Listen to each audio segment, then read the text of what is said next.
नमस्कार दोस्तों। स्वागत है आपका फिर से एक मेरे नए वीडियो पे। मेरा नाम है शुभम पंचे सर। और गाइस मैं आज आपको बताने वाला हूँ कि आप शेयर्स को बाय और सेल कैसे कर सकते हैं। अगर आपको इंट्राडे के लिए शेयर्स खरीदना है या आपको लॉन्ग टर्म के लिए खरीदना है, आज मैं सब आपको प्रैक्टिकली दिखाने वाला हूँ कि आप शेयर्स को बाय और सेल कैसे कर सकते हैं जीरोधा के थ्रू। तो गाइस बने रहिएगा मेरे साथ में वीडियो के एंड तक। तो गाइस इस वीडियो को शुरू करने से पहले मैं आपको कुछ इंपॉर्टेंट पॉइंट बताना चाहता हूँ जिससे आप और अच्छे से एनालाइज कर पाएंगे। सबसे पहले अगर आपको जब आप ज़ीरोधा में जाएँगे या आप कोई भी प्लेटफ़ॉर्म में जाएँगे, तो आपको शेयर्स खरीदने के पहले आप कुछ पॉइंट आपको याद रखने होंगे। सबसे पहले एमआईएस और सीएनसी क्या होता है? एमआईएस का मतलब होता है मार्जिन इंट्राडे स्क्वायरर। इसका मतलब यह होता है कि जब आपको इंट्राडे ट्रेडिंग करना हो या आपको रोज डेली बेसिस पे ट्रेडिंग करना हो, तो आपको एमआईएस पे क्लिक करना पड़ेगा, अगर आपको आज ही सेल और आज ही बाय करना है तो। और सीएनसी का मतलब होता है कैश एंड कैरी। अगर आपने आज शेयर्स लिया है और उसके बाद में आपको लगता है कि मुझे कल बेचना है या 1 मंथ बाद बेचना है या 1 ईयर या 10 ईयर आपको जब तक होल्ड करना है, तो आपको सीएनसी पे क्लिक करना पड़ेगा। तो दोस्तों यह होता है एमआईएस और सीएनसी का फर्क। एंड देन उसके बाद में आता है कि मार्केट ऑर्डर। अब मार्केट ऑर्डर क्या होता है? मान लीजिए अगर आपका जो शेयर का प्राइस है वो 100 रुपए और वो करंट मार्केट में भी 100 रुपए में चल रहा है, तो अगर आपको अभी वो शेयर्स चाहिए तो आपको 100 रुपए में मिलेगा, यानी आपको मार्केट प्राइस पे मिलेगा। उसके बाद में आता है लिमिट ऑर्डर। अब लिमिट ऑर्डर क्या होता है? मान लीजिए आपका शेयर का प्राइस चल रहा है 100 रुपए, बट आपको लगता है कि मुझे 98 रुपीज पे चाहिए, तो आप एक लिमिट ऑर्डर डाल देंगे वहां पे।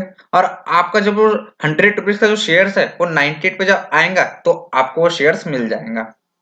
उसके बाद में होता है स्टॉप लॉस। अब स्टॉप लॉस क्या होता है? अब स्टॉप लॉस का मतलब यह होता है कि मान लीजिए आपके पास में 100 रुपीज का शेयर है और वो उसका करंट प्राइस चल रहा है भी 100 रुपीज, बट आपको ऐसा लगता है कि मुझे 95 में इससे बाहर निकलना है।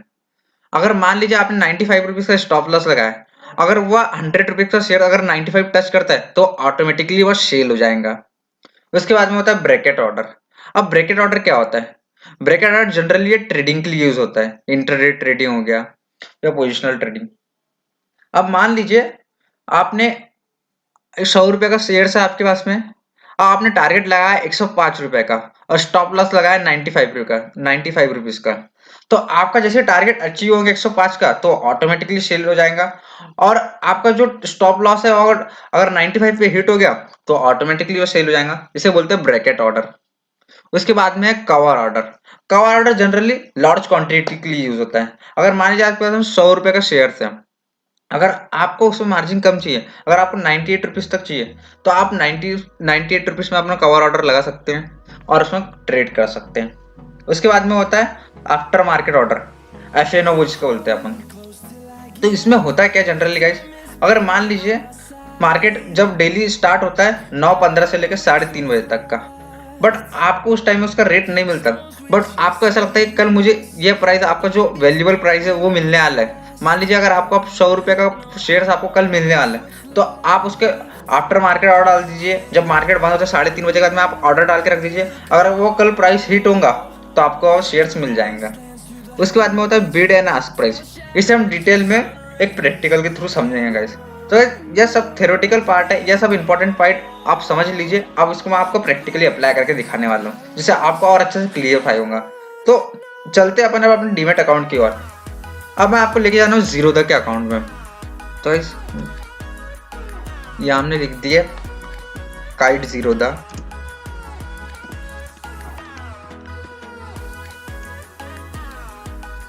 अब जहाँ यहाँ जाएंगे तो आपको पहली जो वेबसाइट दिख रही है उस पर क्लिक कर दीजिएगा।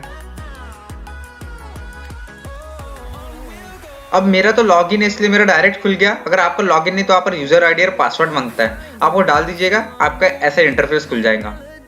अब यह है जीरोधा का सारा डैशबोर्ड। अब मैं आपको समझाना चाहता हूँ स्टेप बाय स्टेप। सबसे पहले आपको यहाँ दिखाएगा निफ्टी 50। अभी निफ्टी कितने में चल रही है? 11,896 में। और उसके बाद में आपको यहाँ दिखाएगा सेंसेक्स। सेंसेक्स कितने में चल रहा है? 40,544 रुपए में। अगर अब मैं आपको बताना चाहूंगा कि अगर आपको अपनी एक वॉच लिस्ट बनानी है, अब वॉच लिस्ट आप कैसे बनाएंगे? आपको देखो यहाँ सर्च का ऑप्शन आ रहा है, अब यहाँ पे आप क्लिक करें। अब मान लीजिए अगर आपको टाटा मोटर्स कंपनी सर्च करना है तो आप यहाँ पे टाटा मोटर्स लिख दीजिए। अब आपको यहाँ दिख रहा होगा, अब टाटा मोटर्स के दो शेयर्स दिख रहे हैं, एक दिख रहा है एनएससी में और एक दिख रहा है बीएससी में। तो हम चलते हैं एनएससी की ओर। एनएससी में हमने क्लिक कर दीजिए। अब उसके बाद मैं आपको बताना चाहूँगा कि यह सब मेरी कंपनी की वॉच लिस्ट है। जो जो भी आपको कंपनी लगती है तो आप यहाँ पर सर्च कर लीजिए और आप अपनी एक वॉच लिस्ट बना दीजिए।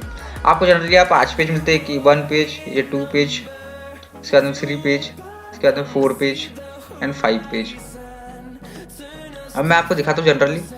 अब यहाँ पर हम सर्च मारते हैं टाटा मोटर्स। अब हमने इसको क्लिक किया और हम इसे ऐड कर लेते हैं। ये हमारा ऐड हो गया हमारे वॉच लिस्ट पे। अब उसके बाद में आपको बताना चाहूंगा मैं कि ये ऐप डैशबोर्ड। अब यहाँ पर आप जाएंगे तो यहाँ पर ऑर्डर लिखा दिख रहा है। ऑर्डर का मतलब क्या होता है कि जो आपने शेयर्स लिया है, जो आपने ऑर्डर डाला है जिस शेयर्स कंपनी का, तो आपको यहाँ दिखेगा, यहाँ पूरा शो होगा। अभी जनरली हमने कोई ऑर्डर नहीं डाला है तो ये आपको यहाँ कुछ शो नहीं होगा। उसके बाद में आता है होल्डिंग्स। अब मान लीजिए ये सब मेरी कंपनी की, ये सब मेरी होल्डिंग्स है बाकी सारी कंपनी के अंदर में, तो यह मेरा होल्डिंग दिखा रहा है। बट आप जैसे शेयर्स लेंगे और आप इंटरडे नहीं करोगे, आपको ऐसा लगता है कि मुझे लॉन्ग टर्म के लिए रखना है, तो आपको सब यह होल्डिंग्स के अंदर में दिखाएगा। उसके बाद में आता है पोजीशन। अब पोजीशन क्या होता है, जनरली जैसे आप इंटरडे करते हैं या आप उसमें लॉन्ग टर्म के लिए शॉर्ट सेलिंग करते हैं, आप जो भी पोजीशन बनाते हैं वो सारा कुछ आपको यहाँ दिखेगा पोजीशन के अंदर में। उसके बाद में आता है फंड्स। अब फंड्स क्या होता है, अब जैसे आपको आप बैंक अकाउंट से अपना डीमैट अकाउंट लिंक करते हैं, आप शेयर्स खरीदने होते हैं तो शेयर्स के लगता है आपको फंड्स। तो आपको क्या करना पड़ता है, क्या ऐड फंड्स में जाके आप अपना फंड ऐड कर सकते हैं। और उसके बाद में अगर आपका जब आपका प्रॉफिट हो जाएगा, आपको ऐसा लगता है कि मुझे विड्रॉल करना है, तो आप यहाँ विड्रॉल में जाके क्लिक करके विड्रॉल भी कर सकते हैं। और उसके बाद में आपको पूरा जो आपका जो फंड है वो यहाँ से आप दिखाएंगे कि आपके अंदर अभी कितना बैलेंस अवेलेबल है। उसके बाद में आपको दिखाएंगे यहाँ कि आपके मार्जिन कितना अवेलेबल है, आपने कितना मार्जिन यूज किया है, ये सारा कुछ आपको इसमें दिखाने वाला है। अब मान लीजिए अगर आपको, अब यहाँ पर बताना चाहूंगा, यहाँ पर एक बी और एस का सिंबल दिख रहा है। बी मतलब होता है बाय, एस का मतलब होता है सेल। अब मान लीजिए आपको अब टाटा मोटर्स बाय करना है, तो बाय में क्लिक करें अपन ने। अब बाय में क्लिक करने के बाद मैंने आपको बताया था कि रेगुलर मार्केट, रेगुलर ऑर्डर, फिर मैं आपको समझाया कवर ऑर्डर। कवर ऑर्डर क्या होता है कि जनरली आप इंटरडे जब ट्रेडिंग करते हैं तो उसमें जनरली यूज होता है लार्ज क्वांटिटी में। इसके बाद में आता है ब्रैकेट ऑर्डर। ब्रैकेट ऑर्डर मैंने बताया था आपको कि जैसे मान लीजिए 100 रुपये का शेयर्स है, अगर आपको ऐसा लगता है कि ये 105 तक जाएगा तो 105 का टारगेट रख दीजिए। और आपको ऐसा लगता है कि 95 के बाद में या स्टॉप, अगर आपको ऐसा लगता है कि आप 5 रुपीज़ के बाद में इसको स्टॉप लॉस लगाना है तो आप 95 में जाके स्टॉप लॉस लगा सकते हैं। EMO का मतलब होता है आफ्टर मार्केट ऑर्डर। मैंने आपको बताया था कि अगर आपको मार्केट बंद के बाद में अगर कोई शेयर्स खरीदना है तो आप ऑर्डर डाल सकते हैं, नेक्स्ट डे आपको मिल जाएगा। तो भाई ये आप, अब उसके बाद में होता है जब आप इंट्राडे करते हैं तो मैंने आपको बताया था MIS का यूज़ करना पड़ता है। और आपको लॉन्ग टर्म में शेयर्स खरीदना है तो आपको CNC का यूज़ करना पड़ता है। अभी हमारा लॉन्ग टर्म के लिए क्लिक है। अब मान लीजिए आपको कितनी क्वांटिटी चाहिए, अभी शेयर्स की प्राइस चल रही है 129 रुपये, तो आपको अगर 5 क्वांटिटी चाहिए तो आप यहाँ 5 क्लिक कर दीजिए। आपको प्राइस कितना चाहिए, अगर आपको 129 रुपये आपको सफिशिएंट लगता है, करंट प्राइस लगता है, तो आप वही प्राइस रहने दीजिए। अब यहाँ पर आपको दिख रहा होगा मार्केट प्राइस और लिमिट प्राइस। मार्केट प्राइस का मतलब यह है कि अगर अभी जो करंट प्राइस चल रहा है आपको यही प्राइस पे चाहिए तो आप मार्केट ऑर्डर पे क्लिक कर सकते हैं, या आपको अगर लिमिट चाहिए, आप लिमिट प्राइस चाहिए तो आप लिमिट ऑर्डर में क्लिक कर सकते हैं। उसके बाद में होता है SL का मतलब होता है स्टॉप लॉस, जो मैंने आपको बताया था। पर ये जनरली कब यूज़ करते हैं, यह होता है इंटरडे के लिए यूज़। अभी यहाँ पर दिख रहा होगा आपको स्टॉप लॉस और टारगेट, ये जनरली पर इंटरडे के टाइम में यूज़ कर सकते हैं। अब उसके बाद में आप बाय पे क्लिक कर देंगे तो आपका शेयर्स बाय हो जाएगा। अब मैं आपको बताना चाहूँगा गाइस, उसी तरह सेम होता है सेल करने के लिए। अब मान लीजिए आपने 5 क्वांटिटी लिया था, अब आपको उसको सेल करना है तो यहाँ अपन 5 डाल दीजिए।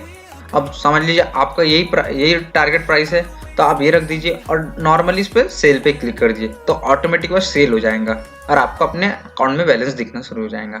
अब उसके बाद आती है बात कि डेप्थ, मार्केट डेप्थ क्या होते हैं, जो मैंने आपको आखिरी में बोला था कि आस्क और बीट प्राइस क्या होते हैं। अब गाइस आस्क और बीट प्राइस क्या होते हैं कि जैसे यहाँ आपको दिख रहा होगा, अभी तो मार्केट बंद हो गया है तो वह ऑर्डर बंद हो गया है, बट आपको यहाँ दिख रहा होगा कि जो बीट प्राइस का मतलब होता है कि लोग मांग रहे इतने में। अब मान लीजिए इधर पे लोग ऑफर कर रहे, सेल कर रहे कि 129 रुपीज में 61 लोग सेल कर रहे, कितनी 30,176 क्वांटिटी। है ना, आपको समझना होगा 30,176 क्वांटिटी, 61,000 लोग सेल कर रहे इतने प्राइस पे। अब यहाँ मांगने वाले कितने पे होंगे? हो सकता है यहाँ पर 130 रुपए में कोई मांग रहा होगा, या हो सकता है 129.80 पैसा में कोई मांग रहा होगा। ऐसे यहाँ पर आपको जो टॉप 5 लोग है, जो टॉप 5 लार्जेस्ट प्राइस है वो आपको यहाँ दिखती है। और यहाँ पे आपको टॉप 5 सेलर प्राइस है वो यहाँ आपको दिखती है। ये सब मार्केट, इसमें आपको समझ में आता है कि बीड और आस्क प्राइस क्या हो रही है। उसके बाद में आपको यहाँ दिख रहा होगा कि जब मार्केट ओपन हुआ था टाटा मोटर्स का, तब करंट प्राइस थी 128 रुपीज 10 पैसा। उसके बाद में फिर मार्केट जब लो गया होगा तो 126.35 पैसा तक मार्केट लो गया था। उसके बाद में यहाँ आपको दिख रहा होगा कि मार्केट ने कितना हाई बनाया था, मार्केट 130 रुपए तक हाई गया था। और मार्केट जो कल क्लोज हुआ था वो 128.5 पैसे पे क्लोज हुआ था। तो गाइस आपको यहाँ पर पूरा सब कुछ बेसिक एक समझ में आ रहा होगा। इसे आप जब 2 से 3 बार प्रैक्टिस करेंगे तो आप इसके साथ में फ्रेंडली होना शुरू हो जाएंगे और अच्छे से इसे अंडरस्टैंड कर पाएंगे। तो गाइस मैं आपको कहना चाहूंगा कि इसे आप डेली से डेली थोड़ा थोड़ा यूज करना शुरू करें, ताकि आपको और अच्छे समझ में आएगा और आप और डिटेल में जा पाएंगे और अच्छे से ट्रेड कर पाएंगे। तो गाइस आज के वीडियो के लिए बस इतना ही। आप बने रहिएगा मेरे साथ में नेक्स्ट वीडियो के लिए। नेक्स्ट वीडियो में आपको और डीप में आपको मैं ट्रेडिंग सिखाने वाला हूँ कि आप ट्रेड कैसे कर सकते हैं और कैसे इसमें एक्सपर्ट बन सकते हैं। सो गाइस बने रहिएगा मेरे साथ में वीडियो के एंड तक। और वीडियो अच्छा लगा तो इसे लाइक करें, शेयर करें एंड सब्सक्राइब करें। Thank you.